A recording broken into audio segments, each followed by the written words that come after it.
We haven't gotten the official word yet, but the plane's going to pick up Lane Kiffin right now to take him to Baton Rouge. We're actually pretty close to where they're picking him up. So we're going to go ahead and do the Lane Kiffin to LSU video because, buddy, is there a lot to unpack in this one. We appreciate you joining us. Make sure you hit that subscribe button. We got to be close to 195K right now on our way to 200K. It's got to be somewhere close. So make sure if you're not subscribed that you are. For the first time watching, welcome in. Welcome home to the Trust Tree. But under here, it's where we got you, under the wing. Blaine Crain, former Western State, Colorado wide receiver on the bottom of your screen. David Cone, former Michigan quarterback in the top right, at least the way that I'm looking at it. Guys, I want to make sure we segment this out so we hit everything because there's a lot to go on. I want to do this in parts, if that's okay. And in the comments, look, let it fly. Let it fly. I know there's a lot of hate in the hearts of a lot of people in Oxford, and I get it. But I want to start with how this was handled by Lane Kiffin. That's what I want to start with. And Blaine, straight shooter, user of amazing adjectives and pronouns and adverbs. Still don't know what an adverb is, but I'm big on my pronouns. Yeah. What? I mean, how do you think Lane Kiffin handled it? Well, a couple things here. I think the calendar in college football is a disaster. It needs to be fixed. If you're a coach, you can only do so much. I knew Lane wasn't going to Ole Miss when all this started to come up, really. There's no reason for all this public stuff, all this hoopla. If you're just going to go to stay at Ole Miss, you can handle it inside closed doors and really nothing has to come out in the public. So I knew he was going to LSU for a while now. The biggest thing to me is, one, Ole Miss, I get it if you don't want him to coach your team in the playoffs. Hell, I wouldn't either. It's just funny when Lane Kiffin's like, hey, man, I got a lot of praying to do. All right, that's a good thing. All right, it's just, you went and prayed, and at the end of the day, it's, hey, we're going to screw over Ole Miss, and we're going to try to poach their coaches and their players.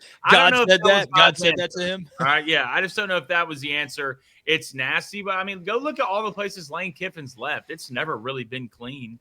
It's never really a good, hey, let's shake hands. We'll tip our caps to each other, and we'll see. So I thought half of it is Lane Kiffin's fault, and half of it's the calendar.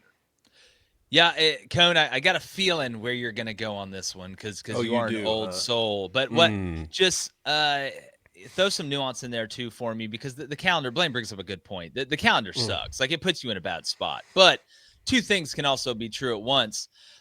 Just how do you feel like Lane handled this, and how do you feel like the reaction has been as it wanted, I guess. And I don't know because I don't know all the facts. And what I tweeted this morning was future David is begging current David to keep from responding until he knows all the facts, because there is so much I have to say. I think we should really get into this calendar issue because it's a major problem in college football in a way that it's not in the NFL. I mean, the NFL is so tight when it comes to the yearly calendar. There is no off season.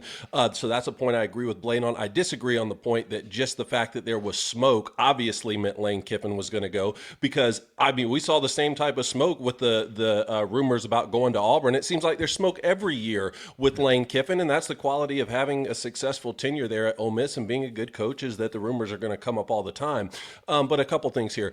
LSU is a fantastic job, right? So congratulations to Lane Kiffin on that, because you have had a successful tenure at Ole Miss and you picked a great year to have a great year when there's so many openings, right? For sure. And I will say that I'm a bit surprised at just how suffocating this news was for the past 2 weeks. This seems a little bit more on par to me with Nick Saban returning to Baton Rouge, or two-time national champion Kirby Smart going to LSU or going to Florida or something. Not necessarily a head coach who's had a lot of success but hasn't won a championship, a conference championship, or even a division.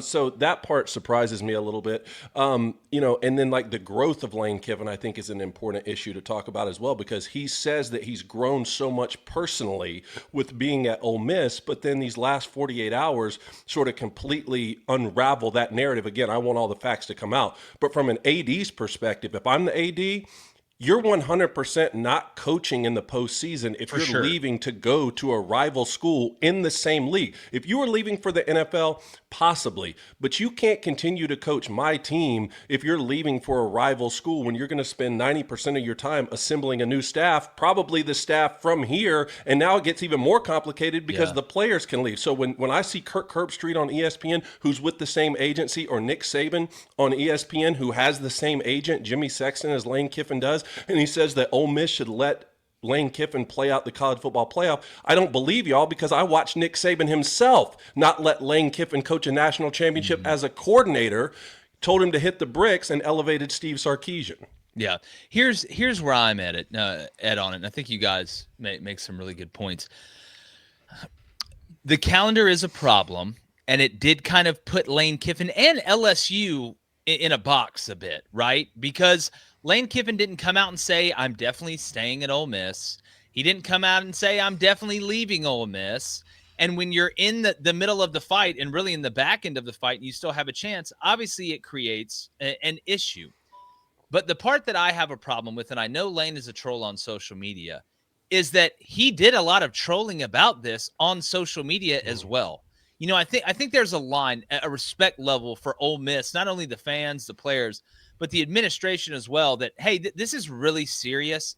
I probably don't need to be out here making a joke of it when you have a fan base that has poured their heart and soul into you, and you did with them, and you talk about the growth off the field and how much they've helped you as a person and how special that place is. And you talk about on ESPN about how your daughter wrote you a letter about how amazing Oxford is and not uprooting the family or whatever that was, only to then make fun of it a couple times on social media and then leave. I think to Blaine's point, you can put a lot of it on the calendar, but I didn't love the way that Lane handled this. Not the I'm going to go pray about it or I haven't made a decision yet. I do think he was being somewhat honest. I mean, 90% of a decision is not a made decision yet.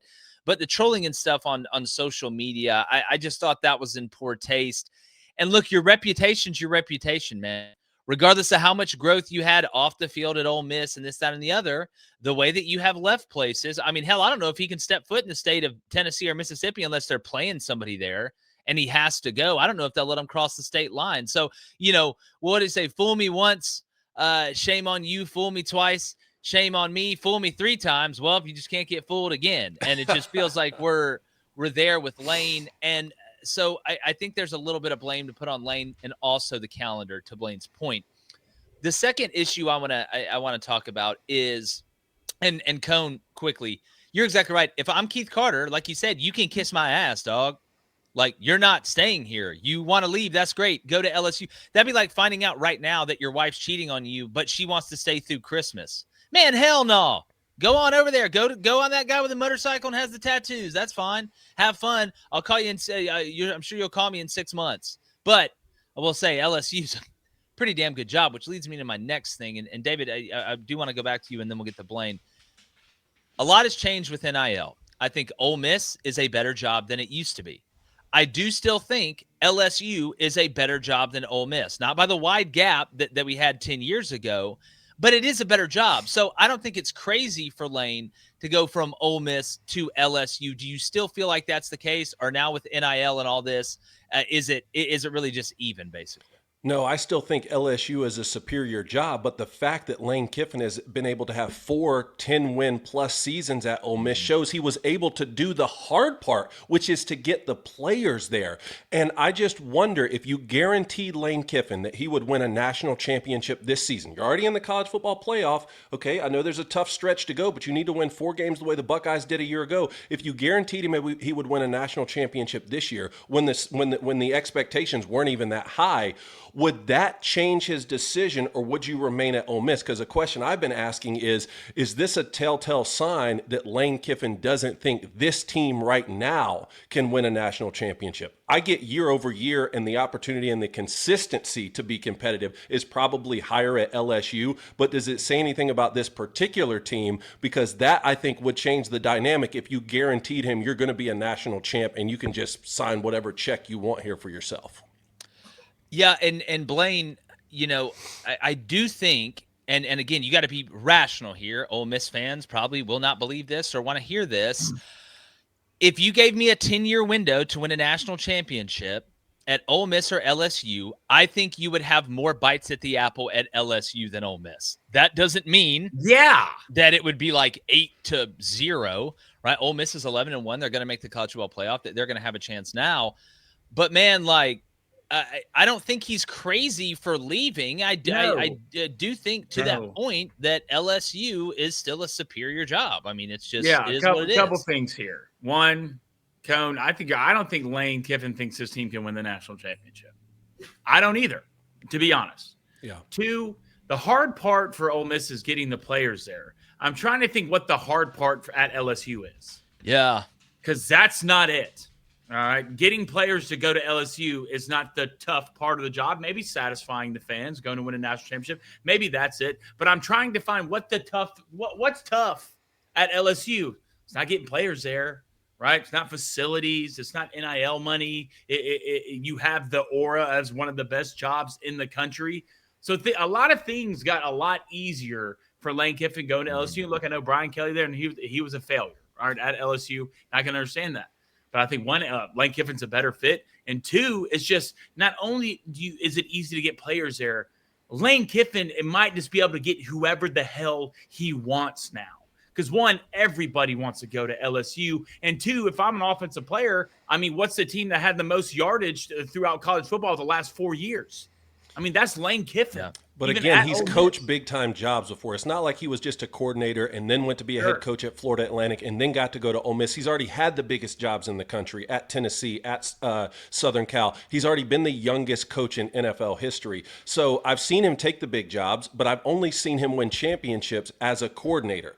Can that change at LSU? We're going to find out. I do want to ask you both one question to follow up on that point, though, is does Lane Kiffin going from Ole Miss to LSU because LSU is such a superior job, does that undermine the SEC stance that it is this top to bottom competitive conference and it's the best conference in the world? Because I'm watching Lane Kiffin at Ole Miss go 11-1 and they're going to make the college football playoff, and yet somehow this is still a stepping stone job within your own league that you're leaving to in a way you'd never see in the NFL.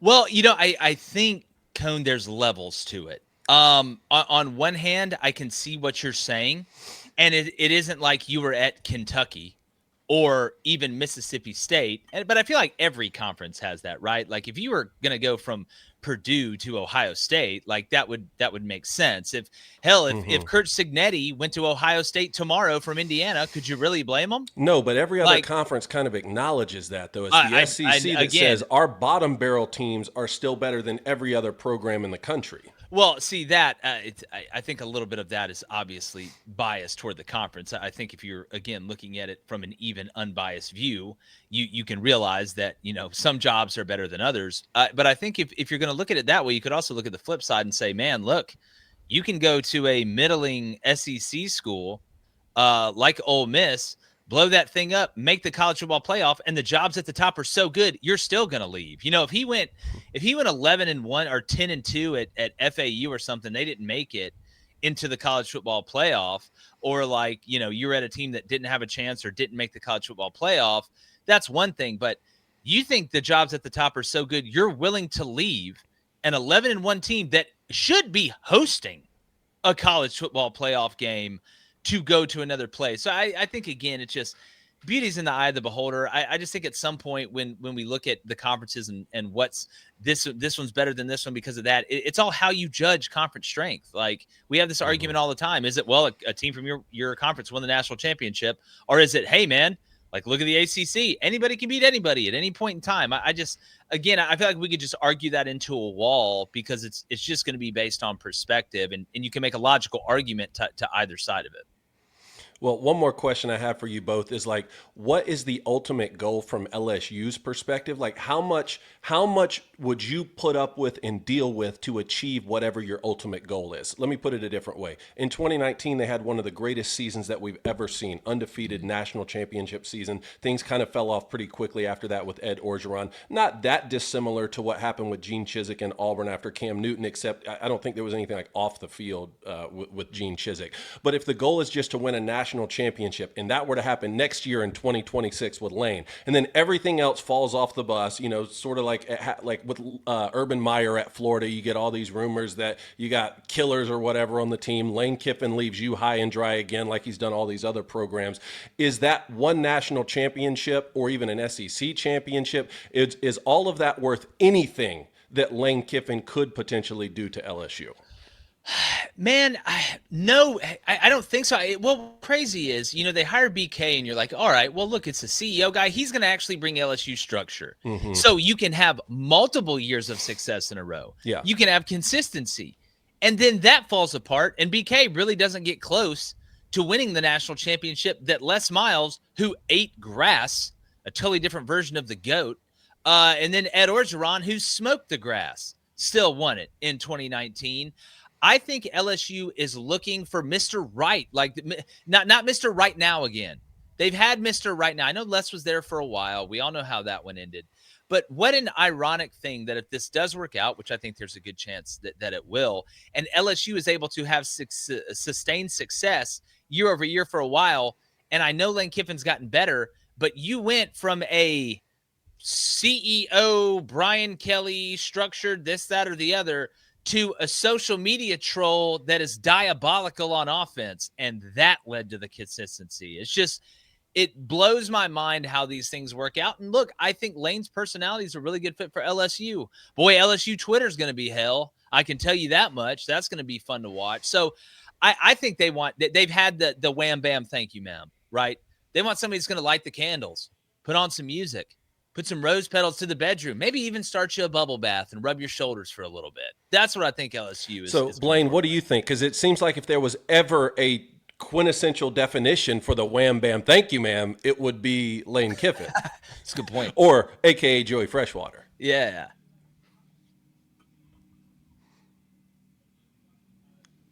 I can't hear Blaine. Yeah. Hey, Blaine, Like, I can't hear me. Yeah, I can hear you now. My mic went out. Like, obviously, you want sustained success, right? If you're LSU, but look, you're talking to a guy who will sell his soul for a national championship. Blaine will do it. Just for He'll sell 1 yours year. for a national championship. But you year, did but that's that. different Like you from saw like you saw Auburn win a national championship in 2010. So that's kind of my question. Like, how badly would you? And again, you're an Auburn fan, so maybe we should just be asking LSU fans who just won a national championship and who, for the most part, guys our age have seen multiple coaches win multiple national championships. But like, how far would you let it fall off a cliff for one more here with Lane Kiffin in the next season or two? I just don't know what the cliff looks like. It would have to be like something awful would have to happen. Are we talking 5 wins, Dave? Multiple seasons? Or, like what is the cliff?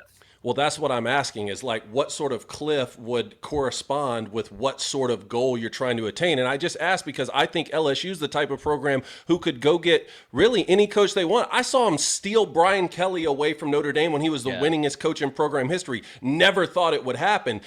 And look, Lane has had sustained success here at Ole Miss. I think once you've had 4 10-win seasons, like you can call that sustained. So let's just see.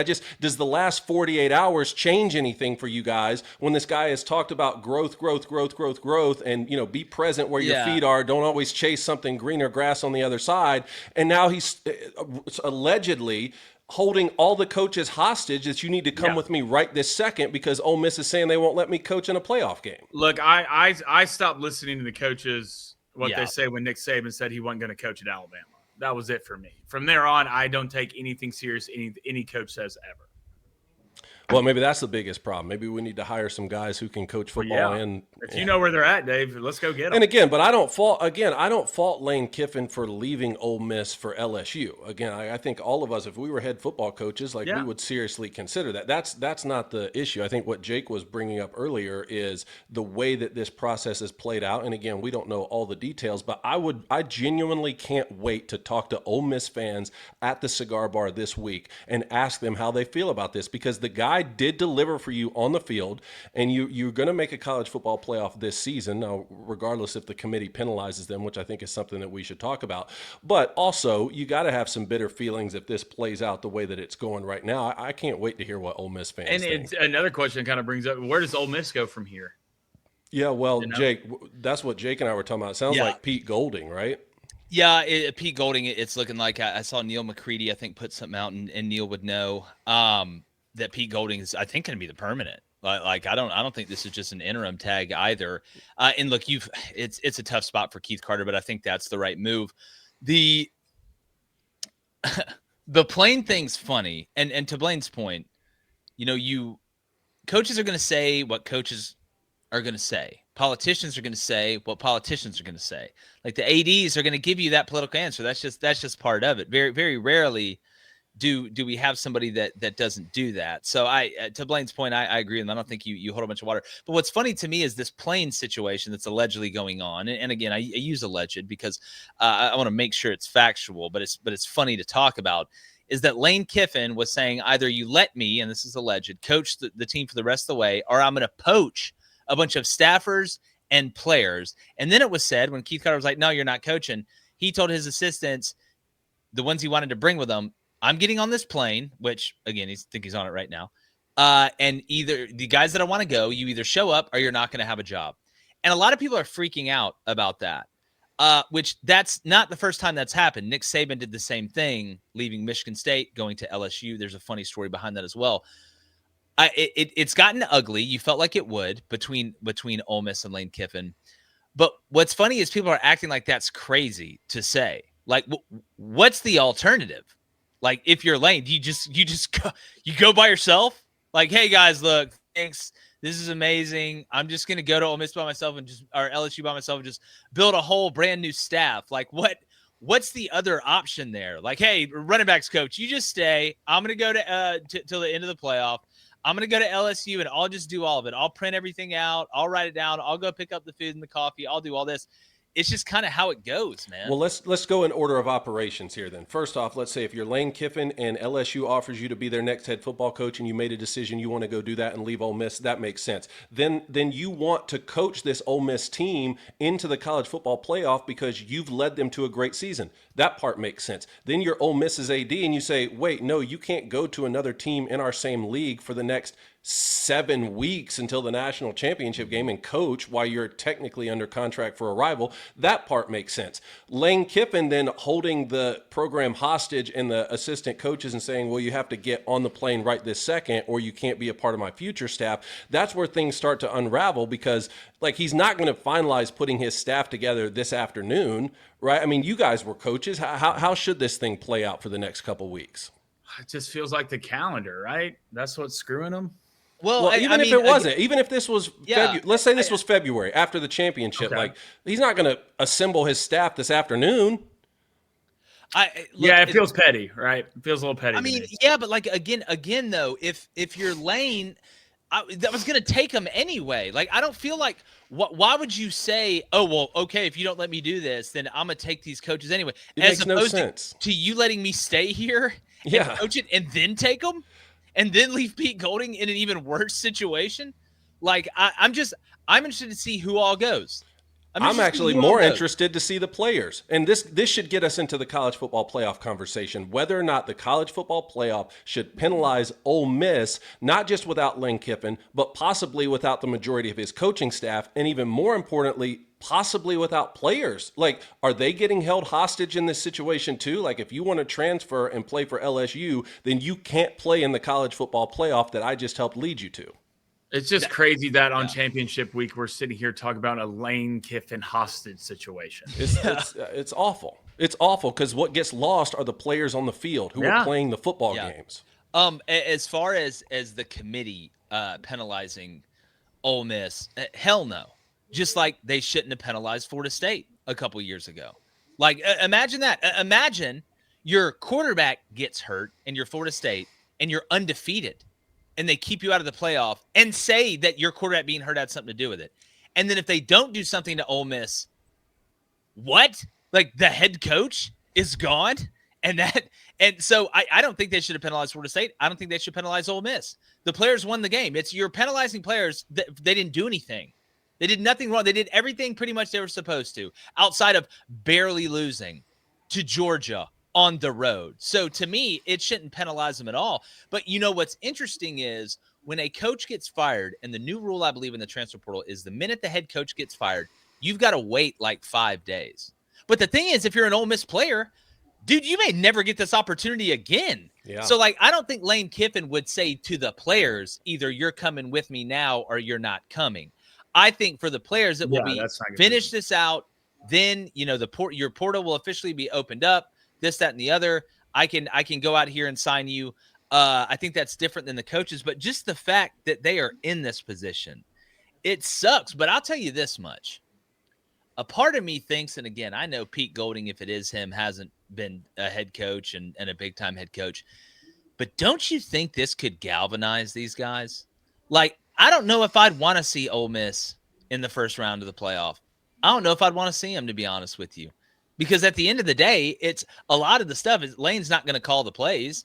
That sucks. But it's not like he's the only one out there that was helping with game plans and play calling. The defense isn't going to change. Pete's going to handle that. I'm just wondering how the players will respond on the field. That's another interesting part of this. I'm not seeing a lot of people talk about. Yeah, I didn't think about them being galvanized from that perspective. Without their head coach, or possibly some of these guys without position coaches, maybe. But I do agree that the players shouldn't be held responsible. And this is why the College Football Playoff Committee, constantly trying to justify their actions and their decisions, actually backs them into a corner. Whereas 2 seasons ago, they should have just said, you know what, FSU went undefeated.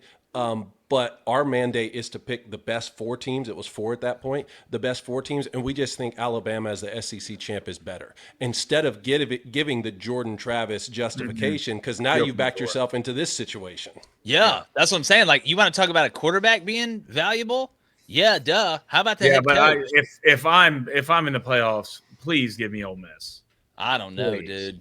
Please. I don't know. Please. That's what I was originally thinking, but please. I don't know. I mean, I think a lot of it's going to depend on who goes with Lane, obviously from a staff standpoint. But if those offensive guys go, give me Ole Miss. If I'm a group of 5 team, please. Would you want Ole Miss?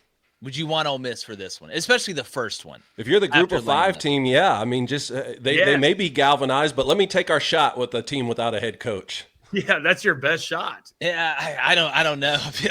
Again, like if a 5-12 game could be interesting if it works out that way, huh? That could be real interesting.